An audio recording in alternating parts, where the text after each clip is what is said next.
새벽기도에 나오신 성도님들을 주님의 이름으로 환영합니다. 마음 모아 샘물의 기도를 하나님께 드립니다. 먼저 우리 믿음을 고백합니다. 우리 주 하나님이여, 영광과 존귀와 권능을 받으시는 것이 합당하오니. 아멘. 여호와 우리 하나님은 천지와 만물을 창조하신 창조주이심을 고백합니다. 주님의 거룩하고 아름다우신 이름을 찬양하며 경배하오니 주님 홀로 영광을 받으시옵소서. 교회와 예배를 위해 기도합니다. 더러는 좋은 땅에 떨어짐에 어떤 것은 100배, 어떤 것은 60배, 어떤 것은 30배의 결실을 하였느니라. 아멘. 지금도 말씀하시는 하나님, 샘물에 주의 말씀이 흥왕하여 다스리시고 주일 예배 가운데 말씀의 은혜와 하나님의 임재를 경험하게 하옵소서. 성도들이 작은 목자 훈련에 힘써 참여하여 말씀으로 삶이 변화되는 거룩한 경험을 하게 하옵소서. 목장과 VIP를 위해 기도합니다. 너희 눈을 들어 밭을 보라. 희어져 추수하게 되었도다. 아멘.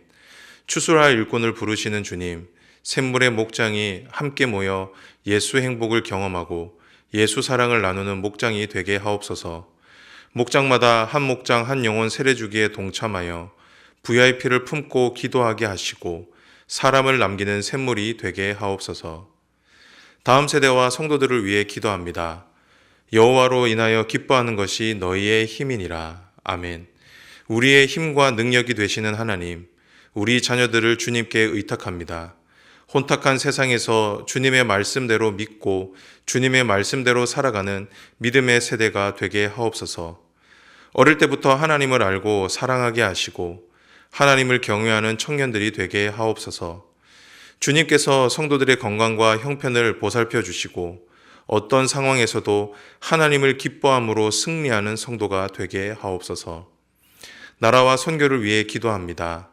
땅의 모든 끝이여, 내게로 돌이켜 구원을 받으라. 나는 하나님이라, 다른 이가 없느니라. 아멘. 열방을 구원하시는 하나님, 샘물의 성도들이 가는 선교사, 보내는 선교사로 구원의 하나님을 증거하는 선교적 삶을 살게 하옵소서. 이 나라에 하나님의 정의와 공의가 세워지게 하시고 갈라진 이 나라가 복음 안에 하나가 되게 하시며 나라의 갈 길을 인도해 주시옵소서. 우리의 힘과 도움이 되시는 예수님의 이름으로 기도드립니다. 아멘. 오늘 우리에게 주시는 하나님의 말씀은 마태복음 20장 17절에서 34절 말씀입니다.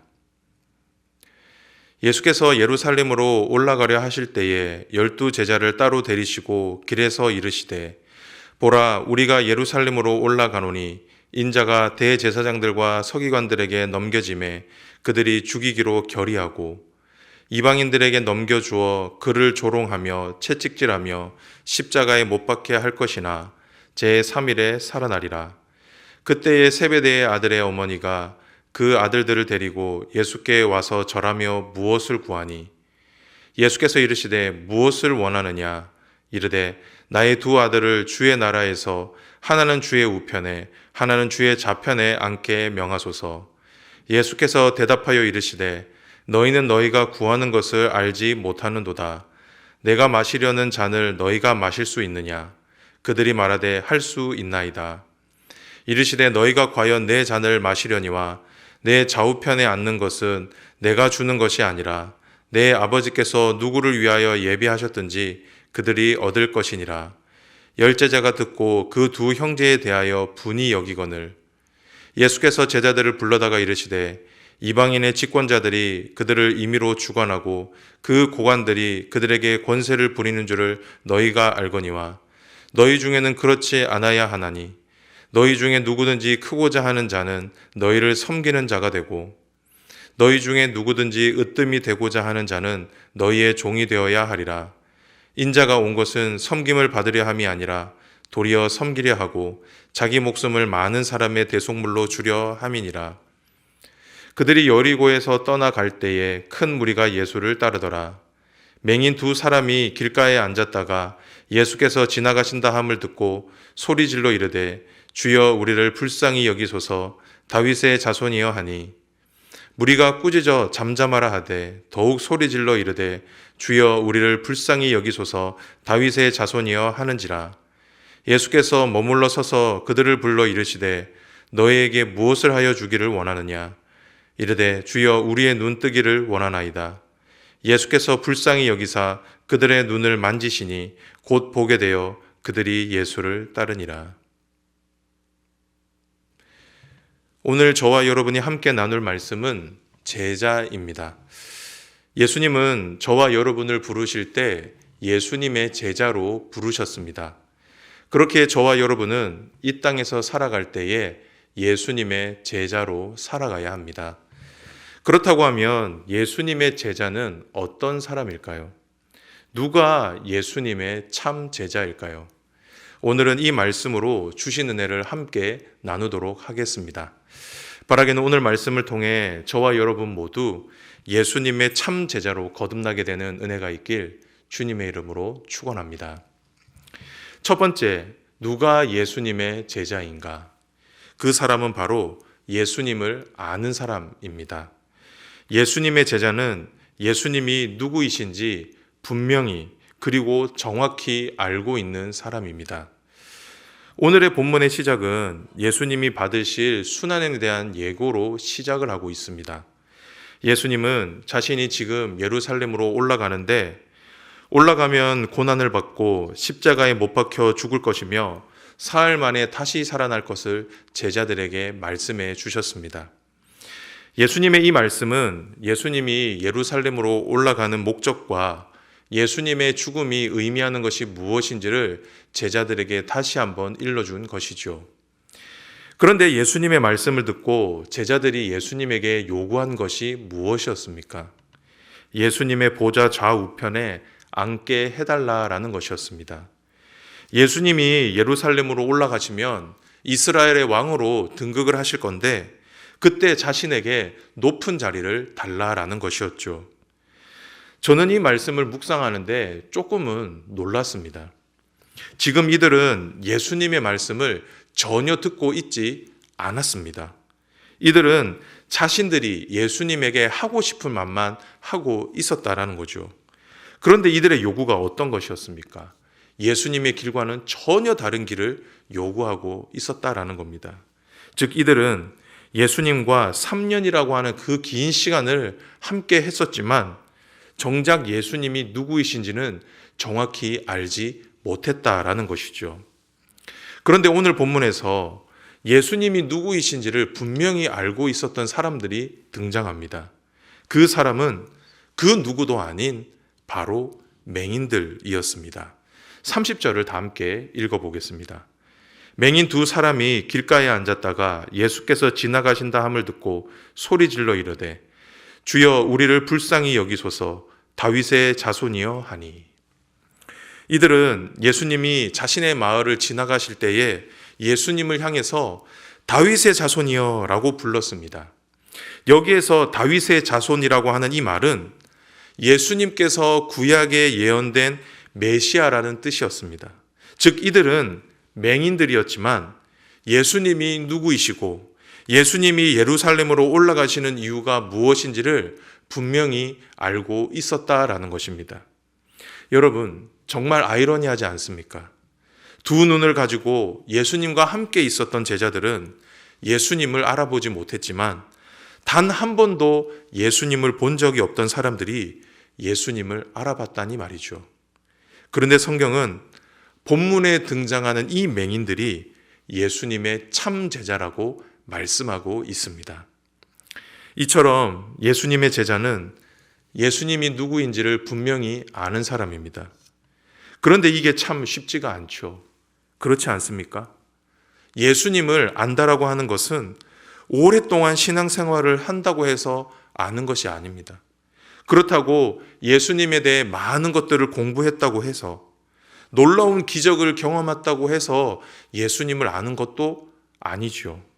만약 그랬다라고 한다면 제자들이 예수님을 가장 많이 알고 있었을 것입니다. 하지만 정작 예수님을 정확히 알아본 사람들은 맹인들이었습니다. 참 아이러니하죠. 그래서 예수님께서도 이렇게 말씀하셨던 것입니다. 이를 내게 알게 한 이는 혈육이 아니요 하늘에 계신 내 아버지시니라.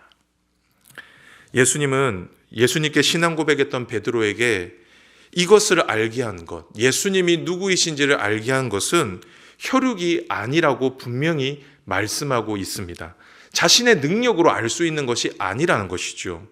오히려 하나님께서 깨닫게 해주실 때 알 수 있다라고 말씀하셨습니다. 이 말은 예수님을 알기 위해서는 그 무엇보다 하나님의 은혜가 필요하다라는 것입니다. 하나님이 깨닫게 하셔야 가능하다라는 것이죠.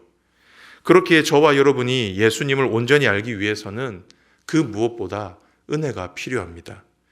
하나님께서 우리의 닫힌 눈을 열어서 예수님을 온전히 보게 하시고 막힌 귀를 열어 예수님의 말씀을 들을 수 있게 하셔야 한다라는 것입니다. 사랑하는 성도 여러분, 예수님의 제자가 되고 싶으십니까? 그렇다고 하면 말씀을 통해 예수님을 배우십시오. 그리고 많은 체험과 경험도 하시기를 바랍니다. 그런데 그 위에 하나님의 은혜를 구하십시오. 나의 닫힌 눈이 열리도록, 나의 막힌 귀가 열리도록 은혜를 구하시기를 바랍니다. 그렇게 할 때 나는 예수님을 온전히 알 수 없지만 하나님께서 예수님을 온전히 알게 해 주실 겁니다. 바라기는 저와 여러분에게 예수님을 온전히 아는 은혜가 있기를 주님의 이름으로 축원합니다. 두 번째, 예수님의 제자는 누구인가? 예수님의 제자는 예수님의 편에 선 사람입니다. 예수님의 제자는 예수님 편에서 예수님과 함께 서 있는 사람이죠. 앞에서 살펴봤지만 예수님의 제자들은 예수님을 알지 못했습니다. 이들은 예수님이 누구인지 알지 못한 채 예수님과 함께하고 있었다라는 겁니다. 그러니 예수님께 무엇을 요구했던 것입니까? 높은 자리, 영광의 자리를 요구했던 것이죠. 분명 이들은 예수님과 함께하고 있었지만 이들이 서 있는 곳은 예수님 편은 아니었다라는 겁니다. 그렇다고 하면 제자들이 예수님 편에 서기 위해 이들이 가야 할 곳은 어디였을까요? 28절입니다. 인자가 온 것은 섬김을 받으려 함이 아니라 도리어 섬기려 하고 자기 목숨을 많은 사람의 대속물로 주려 함이니라. 예수님이 서 계신 자리는 으뜸이 되고 섬김을 받는 자리가 아니었습니다. 영광받는 자리가 아니었다라는 것이죠. 예수님의 자리는 오히려 섬김의 자리, 종의 자리였습니다. 심지어 그 자리는 죽음의 자리였죠. 예수님은 그 자리로 제자들이 오기를 바라셨다라는 겁니다. 예수님은 그곳에서 제자들과 함께하기를 원하셨다라는 것이죠. 하지만 이들은 그렇게 하지 못했습니다. 그래서 결국 예루살렘에서 모두 예수님을 배신하고 예수님을 떠나 도망갔던 것입니다. 성도 여러분, 저는 오늘 말씀을 묵상하면서 예수님의 제자가 된다라는 게 결코 쉬운 일이 아니라는 것을 깨닫게 되었습니다. 우리는 예수님과 함께하고 싶고 예수님도 우리와 함께하기를 원하지만 정작 우리는 우리의 삶을 보면 예수님 편에 서는 것을 꺼려한다라는 것입니다. 그래서 섬기는 자리, 종의 자리로 내려가는 것을 원하지 않는다라는 것이죠. 오히려 섬김을 받는 자리, 영광의 자리로 가려고 한다라는 것입니다. 참 안타까운 모습이죠. 그런데 참 감사한 것은 우리 예수님도 우리의 이런 연약함을 잘 아신다라는 겁니다. 저와 여러분을 제자로 부르셨지만 그래서 저와 여러분이 예수님 편에 서기를 원하시지만 그렇게 하지 못하는 우리의 연약함을 그 누구보다 잘 알고 계신다라는 겁니다. 우리가 이 사실을 어디에서 알 수 있습니까? 본문에서 예수님은 잘못된 질문을 했던 이 제자들을 꾸짖지 않으셨습니다. 오히려 친절하게 다시 한번 가르쳐 주셨지요. 왜 그렇게 하셨을까요? 예수님이 마냥 좋은 분이었기 때문입니까? 그렇지 않습니다. 예수님이 제자들을 꾸짖지 않으시는 이유는 지금 제자들은 예수님을 온전히 알지 못하고 예수님 편에 설 수 없지만 후에는 예수님 편에 설 것을 알고 계셨기 때문입니다. 그렇게 꾸짖지 않고 예수님의 길이 어떤 길인지를 다시 한번 가르쳐 주셨던 것이죠. 사랑하는 성도 여러분, 예수님의 제자가 되시기를 바랍니다. 그 어떤 상황 가운데서도 예수님 편에서 예수님과 함께 할 수 있는 사람이 되시기를 바랍니다. 조금은 부족해 보여도 괜찮습니다. 조금은 못나 보여도 괜찮습니다. 때로는 예수님을 배신하고 도망가도 괜찮습니다. 하지만 끊임없이 저와 여러분을 예수님의 자리로 초대하시는 그 예수님을 기대하며 예수님 편에서 예수님과 함께 하기를 원하시는 저와 여러분이 되시기를 바랍니다. 그렇게 할 때 저와 여러분은 예수님의 참된 제자로 서게 될 것입니다. 간절히 바라기는 저와 여러분 모두 예수님의 참 제자로 설 수 있게 되기를 주님의 이름으로 축복합니다. 마지막입니다. 마지막으로 예수님의 제자는 누구입니까? 예수님의 제자는 예수님을 따르는 사람입니다. 우리는 앞선 말씀을 통해 예수님의 제자는 예수님을 알고 예수님 편에 서는 사람이다 라고 배웠습니다. 어떻게 보면 약간 소극적인 모습이라고 할 수 있겠죠. 그런데 마지막 제자의 덕목은 더 적극적입니다.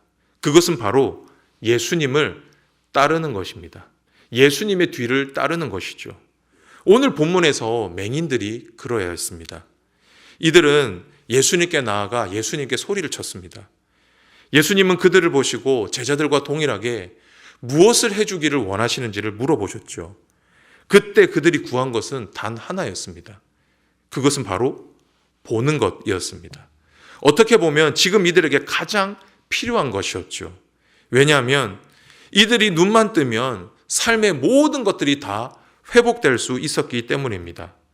더 이상 사람들에게 무시를 당하지 않아도 됐었고 구걸하지 않아도 됐습니다. 심지어 가정도 꾸릴 수가 있었죠. 그렇기에 이들에게 가장 간절한 소망은 눈을 뜨는 것이었습니다. 예수님도 이들의 이런 마음을 너무나도 잘 알고 계셨습니다. 그래서 그들의 눈을 만져주시고 그들의 눈을 뜨게 해 주셨던 것입니다. 아마도 이들은 너무나도 기뻤을 것입니다. 예수님이 고쳐주셨기에 너무나도 기뻤을 것입니다. 그런데 뒤를 이은 이들의 행동이 정말 놀랍습니다. 34절 말씀을 한번 볼까요? 예수께서 불쌍히 여기사 그들의 눈을 만지시니 곧 보게 되어 그들이 예수를 따르니라. 만약 여러분이 오늘 본문에 등장하는 맹인이었다라고 한다면 눈을 뜨고 난 이후에 가장 먼저 뭘 하고 싶으십니까? 그동안 보지 못했던 이 세상 사람들, 특별히 사랑하는 가족들 보고 싶지 않으셨을까요? 그런데 이들의 행동은 그렇지가 않았습니다. 이들은 보게 된 것을 누리지 않았습니다. 이들은 보게 된 직후 예수님을 따랐습니다. 예수님의 제자가 된 것이죠. 그런데 성경은 이 맹인들을 가리켜 예수님의 참 제자라고 말씀하신다라는 겁니다. 예수님을 따라 예수님이 걸어가셨던 그 길을 뒤따라 걸어가는 그 사람이 바로 예수님의 제자라는 것이죠. 그런데 사실 이 모습은 처음 예수님의 제자들이 예수님을 따를 때 보였던 반응들이었습니다. 예수님께서 베드로와 안드레, 야고보와 요한을 부르셨을 때 이들은 자신들이 가지고 있었던 배와 그물을 버리고 가족을 버리고 즉시 예수님을 따랐습니다. 그리고 세리마태도 예수님의 부름을 받았을 때에 즉시 자신의 모든 것들을 다 내려놓고 예수님을 따랐죠. 이것이 어떻게 보면 예수님의 제자의 참된 모습이라는 것입니다. 그런데 여러분, 그렇다고 해서 오해하지 마십시오. 예수님의 제자가 되기 위해 내가 가진 모든 것들을 다 버리라고 하는 것은 아닙니다. 예수님의 제자가 된다라고 하는 것은 내 삶의 우선순위를 예수님께 두는 것입니다. 그리고 예수님의 가르침과 부르심에 정직하게 응답하는 것이죠. 이것이 바로 예수님을 따르는 예수님의 제자의 모습인 것입니다. 바라기는 저와 여러분에게도 이런 제자의 모습이 있기를 소망합니다. 예수님의 말씀에 주저하거나 예수님의 말씀 앞에 갈등하는 것이 아니라 예수님을 신뢰함으로 예수님의 뒤를 따르는 저와 여러분이 되시기를 주님의 이름으로 축복합니다. 말씀을 정리합니다. 오늘의 말씀, 제자였습니다. 오늘 본문이 우리에게 일러주는 예수님의 제자는 누구였습니까? 첫 번째로는 예수님을 아는 사람이었습니다. 두 번째는 예수님 편에 서는 사람이었죠. 마지막으로는 예수님을 따르는 사람이었습니다. 바라기는 오늘 우리에게 주신 이 말씀을 기억하여 오늘 하루, 아니 우리 평생이 예수님의 제자로 살아갈 수 있게 되기를 주님의 이름으로 축원드립니다.